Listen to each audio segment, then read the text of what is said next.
At yun na nga ng mga kabayan.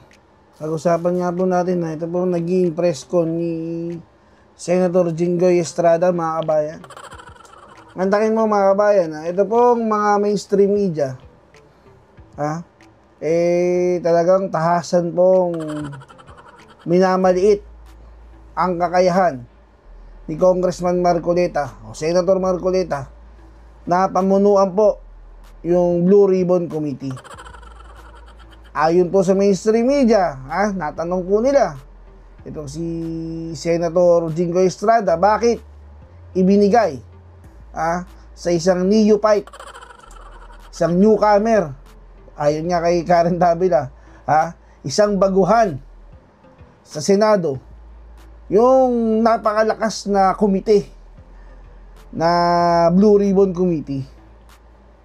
Mantakin mo mga kabayan, sinagot po sila ni Senator Jinggoy Estrada. Binasag po ni Senator Jinggoy yung mainstream media, mga kabayan. At ayon na nga rin po kay Senator Jinggoy, ito po si Senator Marcoleta ay hindi po neophyte pagdating po sa pagbalangkas o pagpapatupad din ng mga batas.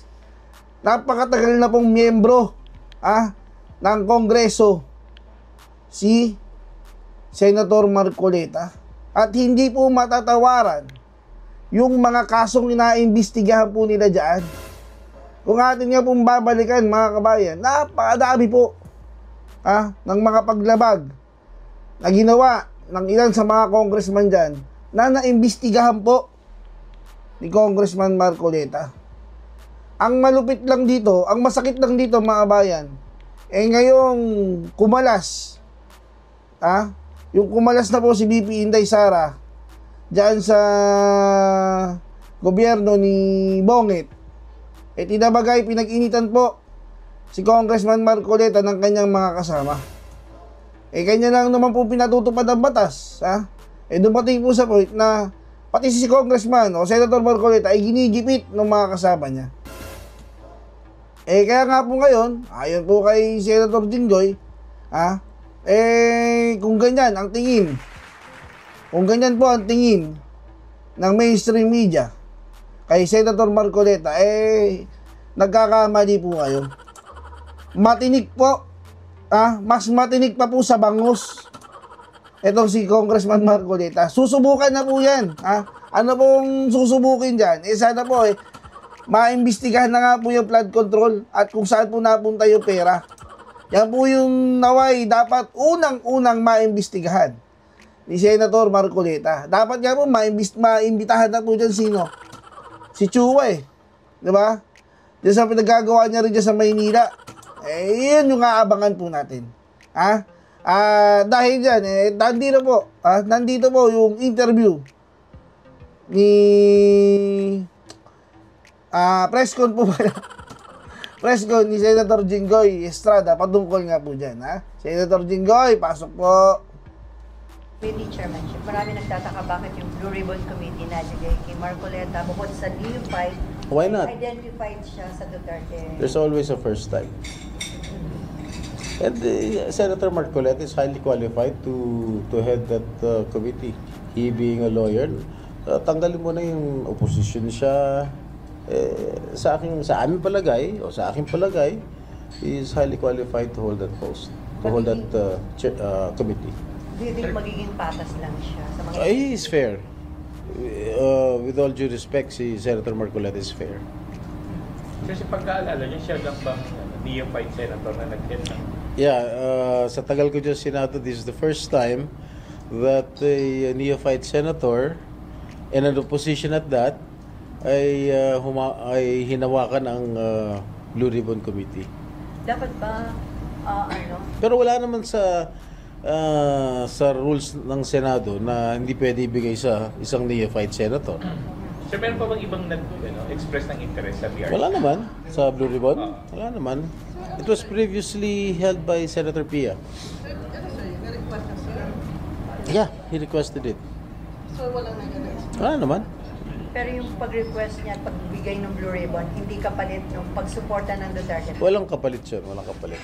There's no truth to that. Pero sir, dami pa na nagsalita si BBDM na gusto niyo maimisigahan yung involved sa corruption, sa mga flood control projects, dapat ba mag-initiate na agad? Baka maimbestigahan ni Senator Marcoleta yan motu proprio. Yes. Oh. Will It you does not suggest? need a resolution, So sa tingin niyo dapat yun ang unahin ni Marcoleta? palagay ko. At meron akong mga narinig na baka imbestigahan na rin ni Senator Marcoleta. yun. So yung narinig. Moto proprio na. Yes, motu proprio. Ano so yung narinig ko? Sino yung mga issues? Yung flood control. Yung mga Yun yung mga flood control projects, saka yung tubig. Kung ano yung sinabi ni Pangulong Marcos sa, kung ano yung binanggit ni Pangulong Marcos sa SONA. Pero di pa maging sakit ng ulo ng leadership at ng Hindi Marcos naman, administration? hindi naman. He's just and fair. So sa tingin niyo, mahusay niya may imbestigahan yung issue ng corruption sa flood control, considering na naging congressman din siya, talagang niya Mas lalong maganda, marami siyang alam. Yung mga concept, maraming alam sa flood control. Hindi ko alam. Tanungin mo lang si Senator Marcoleta. Sa Senate ba, meron din? Wala. Hindi ko alam. I don't think so. Sir, tingin nyo, the minority bloc now being led by Tito Sen, tingin sir, paano yung magiging dynamics nyo with the majority? Alam mo, matagal ko na nakatrabaho si Tito Sen. Alam mo, very understanding naman si Tito Sen, mapagbigay. And I don't think hindi siya magiging sakit ng ulo ng majority pagdating sa mga plenary debates. Of course, being a member or being a leader of the minority, syempre, hindi mo rin matatanggal sa kanila na magtanong dahil trabaho nila yun ng minority.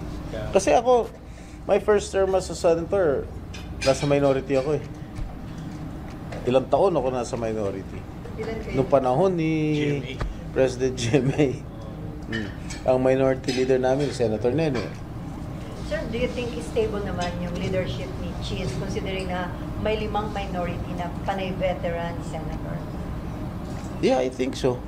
Nung kay Senate President Mig Zubiri nga, ilan yun? Ang minority? Hindi, dadalawa lang minority. Dalawa minority. O, natanggal pa rin siya. Kaya nga, di ba? Kaya, So, kaya, Kaya o, diba? tuloy mo. So, I'm just giving a comparison. Nung araw nga, dalawa lang ang minority. 22 ang majority. Pero yun na nga yun, di ba? Di ba, natanggal pa rin siya. anything can happen. Anything can happen naman. Kahit bukas, pwede kami matanggal. Alam mo yun? So, anong dapat gawin ng leadership para maging stable? Wala. Just do our job as legislators. Dapat marami kaming mga outputs. sir, Kung ano yung mga napag-usapan sa LEDAC, dapat may sakotuparan. sir, naapektuhan ba yung leadership nung mga reports about the alleged insertions? Kasi Wala. binabanggit Hindi namin si Sir pinag-uusapan Amy yun. na totoo daw yun at hindi We nagsabi. have never talked about it. You're not aware. And I'm not aware of it. Kahit may mga taga-minority, hindi nila nireach Hindi. sa caucus. Wala kami pinag-uusapan tungkol doon. Sir, nung balik sa impeachment, nung nag-caucus kayo, mga ilang senador po yung gusto ipa-dismiss na yung, ora mismo yung impeachment? Sabihin natin, to abide by the ruling. Okay. To abide by the rule. Mga 19 to 20. Tatlong committee na wala pang Ano ba yun? Tatlo na lang. Urban planning, saka bank. banks, Banks pala. urban planning, banks, and ethics. Senator Lapid wala pa pong Ethics, tatlo lang? Tatlo na lang. Hindi, urban planning, housing yan. Urban. Sa lang. Banks and ethics. Ethics, palagay ko, baka lang, mapunta na lang kay Madjo. Sa kanya. Pero walang paper, sir. Wala. Sino naman may gusto mag-imbita ng mag-imbestiga ng kapwa senador? Siyempre, mahirap din yan. Sir, pwede ba yun? Na isang senator walang... Pwede. If he opts not to chair a committee, it's his call. Kaya lang wala siyang budget sa committee. So the more na mas maraming committee, mas maraming budget. No. Does not follow. Does not follow. The more committees that you have, the more work that you have to do. Sir, pero yung budget, di ba? Isa na lang. Inano ni... Finance. Kasi nung umpisa yata gusto kunin ni Senator Sherwin yung higher education. Eh syempre he will be preoccupied with the finance committee. Medyo madugo yun eh. So isa lang committee niya. So ganun ba yung traditionally, ang Chairman of the Committee on Finance, isa lang ang ganyan. Isa lang. Sir, yung mga special committees, Like? yung Admiralty, wala na rin. Wala na rin. Kung hindi natakal, palagay ko wala na siguro. Kung hindi I'm not sure. Sir, yung sa August 6 po, ano po yung magiging process? May mag-promotion na to abide or do not abide by the SCMP? Most probably. Tapos pagdedebatihan. Yes. Do you expect... Siguro magbobotohan. Hindi lang pagdidebatihan, pagbobotohan. Paano sir kung may mag-motion na hintayin na muna na Pagbobotohan din yun. Pagbobotohan din yun. Sa MR. Siyempre may mag-object dun. Sir, may urgency ba? Para Para matapos na yung matapos na yung issue. Growing your dream business and selling products that are loved doesn't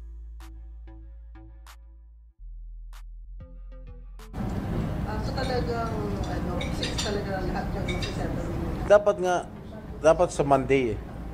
So, yung mga non-lawyers like myself asked for an extension. Ang gusto ni Senator Risa, August 11 na magdebate or pagbotohan. So, we met halfway. So, ginawang August 6. Idea sir yung August 11 para hindi yung file ng house lang. Yes, hanggang August 11. hanggang August 11. Hintay mag-file ng house yung MR nila. Pero based sa discussion, paano nyo na-identify yung 1920? Wala naman siguro doon botohan, di ba? Ha? Yung 1920 na sinasabi yung to abide by the SC ruling. Paano nyo na-identify? Dahil based Una-una sa body language nila. Pangalawa sa salita nila. Malata mo naman kung sino eh. pero hindi naman nagkaroon ng parang ano kayo. Hindi. Walang gano'n. Pero sir, kung may mag-motion, nahintayin na muna yung ruling ng SC sa kalimutan. Pagbobotohan yun.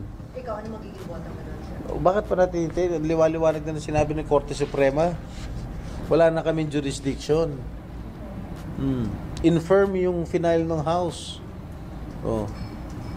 Bakit pa natin hintayin? Ngayon, kung babalik ta rin ng Supreme Court o i-grant ng Supreme Court yung MR ng HOR, wala na kami magagawa. Kahit nag-decision kayo ng August 6. Yes, of course. You have to abide. We have to abide. Alam mo, if we will not abide by the ruling of the Supreme Court, we are going to flirt with a constitutional crisis. And if there is a constitutional crisis, what will happen next? There will be chaos in our government.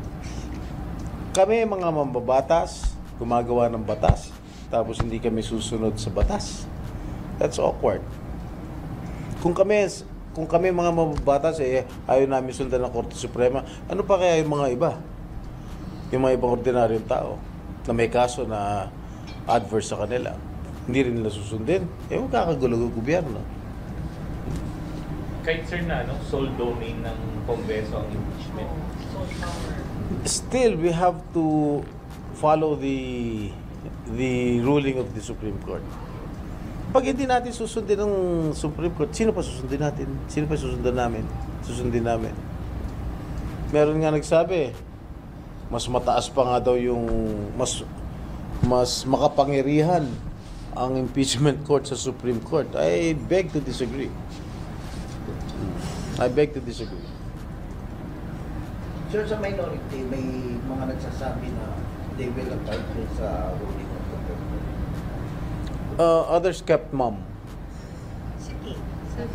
Si Senator Ping, Tsaka Subiri. Tsaka si Senator Subiri. They will abide.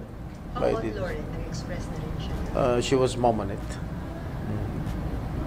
So, paano pag mangyayari pag may nilabas na nag-MR sila tapos nag-iba yung desisyon ng nag-grant ang MR. Tapos sabihin ng Supreme Court, o sige, tuloy niyo. O dito tuloy. Kahit na ba mag-decide kami. Eh pag inutusan kami na ituloy, dito tuloy namin. Kung anong utos, sir, yun ang gagawin. Kung anong utos na Supreme Court, bali wala yun. Yung dinisyon na namin. We have to convene as an impeachment court kapag inutusan kami ng Korte Suprema, pagka nag-grant ng Supreme Court ang MR ng HOR. Sir, during the SONA, kasama ka ba dun sa nag-welcome kay Yeah. PBBM? Anong napag-usapan na nasa holding area? Meron ba mga directives or requests? Wala. Kwento-kwento lang. Kaya na ang unang let up. Wala pa schedule. Wala pa. Okay. Okay na? Thank you, sir. Never